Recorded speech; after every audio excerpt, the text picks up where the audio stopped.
you join me in the beautiful Portugal. The reason? I'm driving the 2018 Ford EcoSport. Now I say EcoSport, I know it's written EcoSport, but it's called the EcoSport, and that's to define between Eco and Eco with their models and their engines and everything. So this is the 2018 Ford EcoSport. Originally launched in 2003, this is a second generation of the second generation, which was launched in 2012. What's new is that everything's kind of been revamped. Everything is nicer inside and out. Not only from the fact that you can have up to an 8-inch touchscreen to their new dash and display, inside's more refined with a new on the ST line flat bottom steering wheel.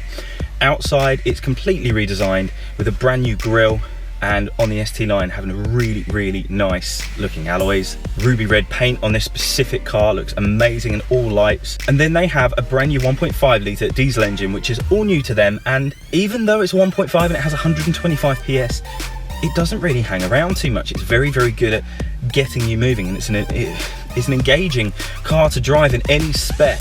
It handles very well, and in this, the all-wheel drive, you have real confidence on the road in what you're doing. Driving from Lisbon to Estoril, either as a passenger or a driver, you really notice just how well built this car is and how practical it is, and at no point did I worry about the car going off the edges, no matter what speed you took them at. It's a very controlled and safe car. Passenger comfort wise and driver comfort wise, there's a lot of options that you can have, from heated seats, heated steering wheels, but there's ample space for you, kids in the back with ISOFIX, and the boot is average size for its class. I'd like it to be a bit bigger, then you could take more prams and toys and bits and pieces, but generally it's okay. My only bugbear is that the door is kind of a barn door open at the back, but one way.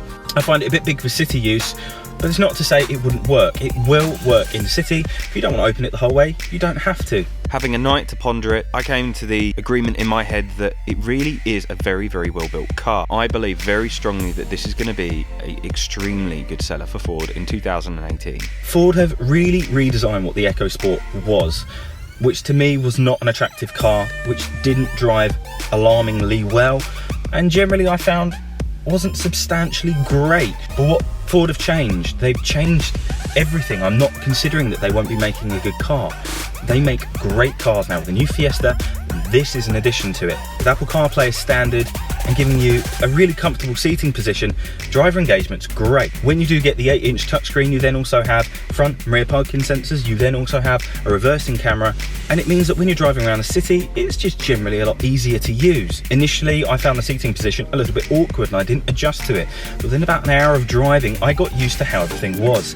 It is a surprisingly small car, which is capable on-road and off-road, which is offering a surprisingly good bang for your buck, not only for the technology, but for the amount of car you get. My general consensus of this car is a massive step up for Ford. Being able to drive it on beautiful Portuguese roads is more than I could ask for, because I really got to test it on-road, off-road, on tight corners, on slim roads, on wide roads, on motorways, on massive hills where I thought the 1.5 would work, and it did. This is a car which will suit so many different economies in rural areas and built-up congested areas, that I think this is going to be a really big seller for Ford. And if you're considering one, I would really consider going to look at one.